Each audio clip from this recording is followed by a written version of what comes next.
Hey beauties, and welcome back to Flow for Freedom Yoga. I am so glad that you stopped back by. In today's video, we're going to chat about downward facing dog. All right, you're back. Yep, this is about downward facing dog today. Just a few little tips to hopefully make downward dog a little more comfortable for you. Because believe it or not, you may not know this, but down dog is a resting pose. Yeah, who knew, right? So with that said, we want to make downward dog as comfortable as possible. All right, the first tip, if you have tight hamstrings, what I would suggest, bring the ground closer to you. And how do you do that? My friend, we add blocks. Maybe you have blocks, maybe you don't. And if you do not have blocks, maybe get a set of books, and just be mindful of the books because the books possibly could slide. So truly having blocks will work. If you're at your local gym, YMCA, they may have yoga blocks for you to go and try this out. But again, if you have tight hamstrings and you just feel like it's just not working for you, bringing the ground closer up and keeping your knees bent. You don't have to straighten the legs. You have to customize. I keep saying you have to, but yes, you have to customize your practice the way you see fit. So we're going to go into down dog doing two things, bringing the ground closer to us and keeping our knees bent. Those are the only two things we're going to do at this point. All right, so let's first make our way to the tabletop.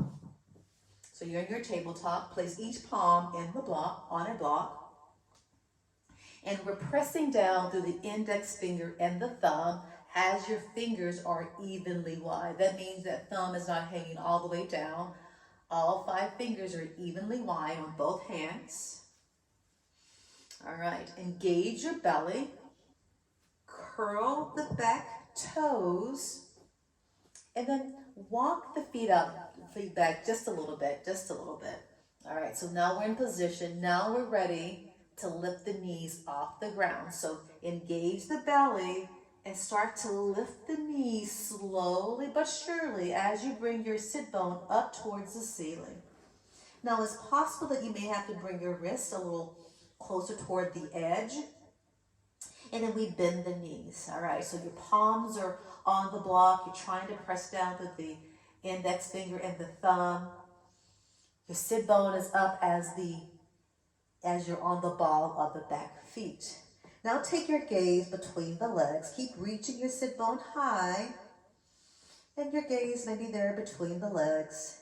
And just take a moment to enjoy this posture. And hopefully it's a little helpful. Maybe you feel okay through the shoulders. And because the knees are bent, you're not struggling to try to take those heels down toward the ground. But if you would like to take that challenge or try that, go ahead and drop your heels towards the ground. They don't have to touch the ground. And just relax the heels and take your gaze between your legs. Keep pressing your palms down. And you're breathing here.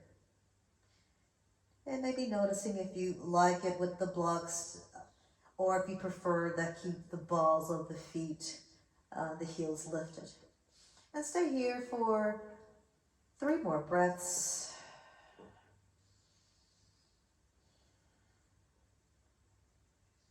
Noticing if this is something you would like to incorporate into your practice.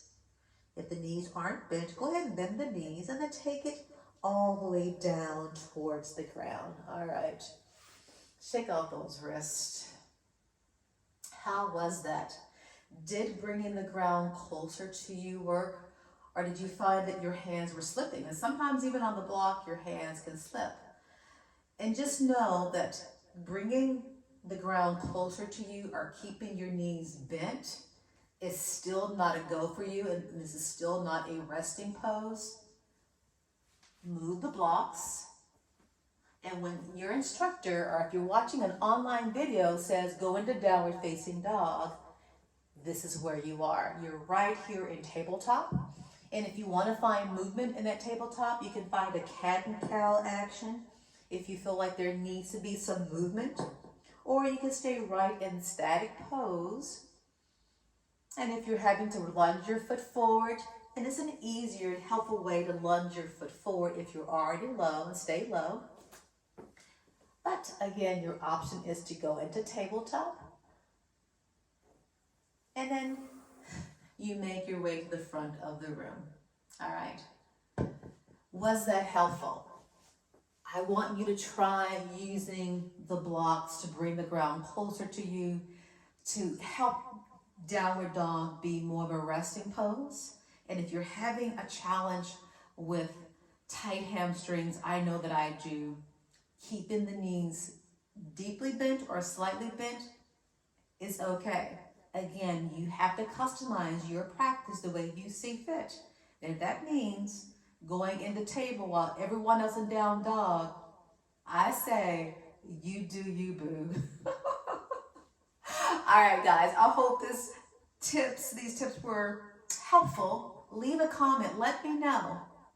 If you need more, I will give you more suggestions on making this more of a resting pose versus get me out of this pose. All right, guys, until we meet again, bye for now.